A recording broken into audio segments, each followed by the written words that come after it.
Hello दोस्तों, मेरा नाम मुनीश कुमार है और मेरे यूट्यूब चैनल मुनीश कुमार के फाइनेंशियल साइट्स में आपका एक बार फिर से स्वागत है। जैसा कि आप जानते हैं, मैं डेली फाइनेंशियल साइट लेके आता हूं, आप लोगों के साथ शेयर करता हूं। तो आज हम बात करेंगे एक्टिव और पैसिव फंड। जो मैंने लास्ट वीडियो बनाई थी उसके आगे की बात करेंगे कि ये पैसिव फंड होते क्या है और पैसिव फंड कैसे आपको लाइफ लॉन्ग, आपको बिना सोचे बिना टेंशन किए आपको रिटर्न दे सकते हैं। यानी कि जैसे कि म्यूचुअल फंड्स में आपका रहता है कि कौन सा फंड अच्छा रिटर्न दे रहा है, कौन सा खराब रिटर्न दे रहा है। तो आपको जो अच्छे रिटर्न दे रहे हैं उनमें आपको एलोकेशन बढ़ाना रहता है, या जो खराब रिटर्न दे रहे हैं उनको हटाना रहता है। तो पैसिव फंड्स क्या होते हैं? लोग आजकल ज़्यादातर लोग पैसिव फंड्स की ओर देख रहे हैं और उसमें जाना पसंद कर रहे हैं। तो पैसिव फंड्स कैसे काम करते हैं? तो हर कैटेगरी के, जैसे कि आपका स्मॉल कैप हो गया, मिड कैप हो गया, लार्ज कैप हो गया, या आपका जो सेंसेक्स है या निफ्टी है या निफ्टी नेक्स्ट 50 है, इन सभी के पैसिव फंड्स रहते हैं। तो इसमें आज हम सेलेक्ट कर रहे हैं कि सेंसेक्स जो है वो एशिया का सबसे पुराना इंडेक्स है। 1986 में इसका एस्टेब्लिशमेंट हुआ था और इसका जो पैसिव फंड अब पैसे काम करता है। अगर सेंसेक्स के पैसिव फंड में आप इन्वेस्ट करते हैं तो आपको इसमें सोचने की जरूरत नहीं है। यानी कि जो 30 कंपनीज का इंडेक्स है सेंसेक्स, सेंसिटिव इंडेक्स, दो वर्ड को मिला के ये सेंसेक्स बनाया गया है। और अगर कोई भी इसमें इन्वेस्ट करता है तो इसमें जो कंपनीज रहती हैं 30 कंपनीज, वो हमेशा उसमें एक जैसी नहीं रहती हैं। यानी कि अगर आप सेंसेक्स के पैसिव फंड में पैसा लगाते हैं, इन्वेस्ट करते हैं, तो जो सेंसेक्स वो अपने आप ही इतना इंटेलिजेंट है कि अपने आप ही ऑटोमेटिक तरीके से जो अच्छी कंपनीज होती हैं उनको ऐड करता रहता है, और जो उस वैल्यूएशन के हिसाब की नहीं रहती उन्हें बाहर कर देता है। ये प्रक्रिया साल में 2 बार होती है, 6 महीने में 1 बार होती है। और ये जो है कंपनी की मार्केट कैप, कंपनी की वैल्यूएशन, कंपनी की लिक्विडिटी और कई सारे पैमानों पर देखने के बाद ये डिसाइड किया जाता है कि कौन सी कंपनी इसमें रखी है। सेंसेक्स जो है, इसका सेंसेक्स जो एल्गो है वो अपने आप ही काम करता है और ये सारी चीजें होती रहती हैं। तो हम बात करें कि सेंसेक्स में पीछे भी कई सारे ऐसे जो है शफलिंग हुई है, कुछ कंपनी आई हैं, कुछ करी हैं। तो हम 1992 से अगर अब तक का 33 साल का डाटा देखें तो सेंसेक्स ने अब तक लगभग 12-12.5% का रिटर्न दिया है सीएजीआर बेसिस पे। यानी कि ईयर ऑन ईयर बेसिस पर लगभग 12-12.5% का रिटर्न दिया है। और इसमें जो कंपनीज हैं वो अपने आप ही आती जाती रहती हैं। जैसे एक्टिव म्यूचुअल फंड में जो आपके फंड मैनेजर्स हैं वो ये काम करते हैं, जो अच्छी कंपनीज होती हैं उन्हें डालते हैं, और जो अपना ज़्यादा परफॉर्मेंस नहीं दिखाती या उन्हें लगता है कि ये कंपनी आगे अच्छा नहीं करेंगी तो उन्हें वो निकाल देते हैं। तो सेंसेक्स आपका अपने आप ही ये काम करता है। यानी कि आप अगर सेंसेक्स में पैसा डालते हैं, सेंसेक्स के पैसिव फंड में पैसा डालते हैं, तो सेंसेक्स अपने आप ही ये काम करता रहता है। हर 6 महीने पे देखता है जो कंपनी अच्छी नहीं चल रही है, वैल्यूएशन वाइज नहीं है, उसे निकाल देता है।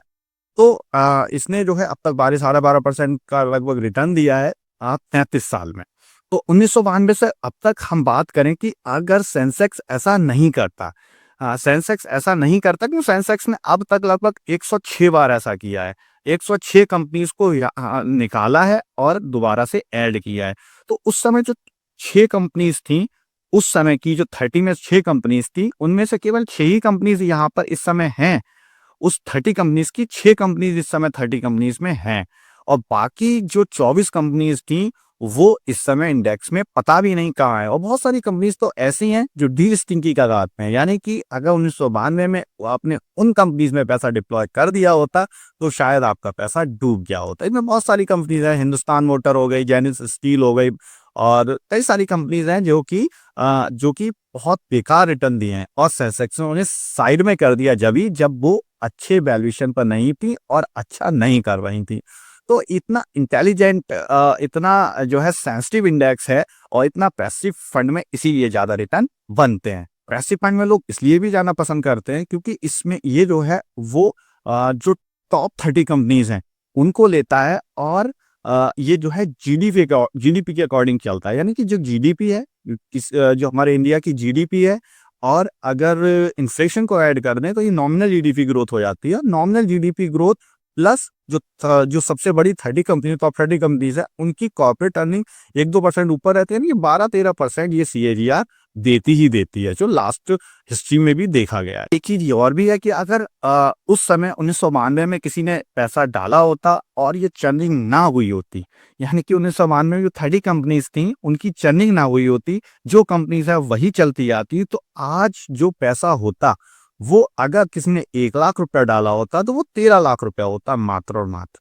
लेकिन ये सेंसेक्स की इतनी ज़्यादा समझदारी के कारण, ऑटोमेशन के कारण, इंटेलिजेंसी के कारण ये जो है, अगर किसी ने 1 लाख रुपए डाला होता तो आज वो बढ़ के 35 लाख हो गया होता। यानी कि इतना बड़ा गैप, 13 लाख और कहाँ 35 लाख। तो ये जो है, ये है पैसिव फंड की का मैजिक। तो पैसिव फंड में अगर कोई नया है और वो बहुत सारे जो फंड्स हैं, लार्ज कैप और मिड कैप, स्मॉल कैप और वैल्यू ओरिएंटेड, बहुत सारे फंड्स हैं, थीमेटिक फंड्स, बहुत सारे फंड्स हैं। अगर इनको नहीं समझता है और ये सारी चीज़ समझ में नहीं आती, तो वो एक सेंसेक्स, निफ्टी का कोई भी पैसिव फंड उठाए और उसमें इन्वेस्ट करता जाए, तो वहाँ से उसको 12-13% रिटर्न मिल जाएगा। और 12-13% भी अगर किसी को रिटर्न मिलता है एनुअल बेसिस पर, तो ये भी कोई खराब सौदा नहीं है। और यहाँ से भी वो एक अच्छा कॉर्पस, एक अच्छा रिटर्न बना सकता है। तो प्लीज़ मेरी वीडियो को लाइक करें, शेयर करें, सब्सक्राइब करें। Thank you.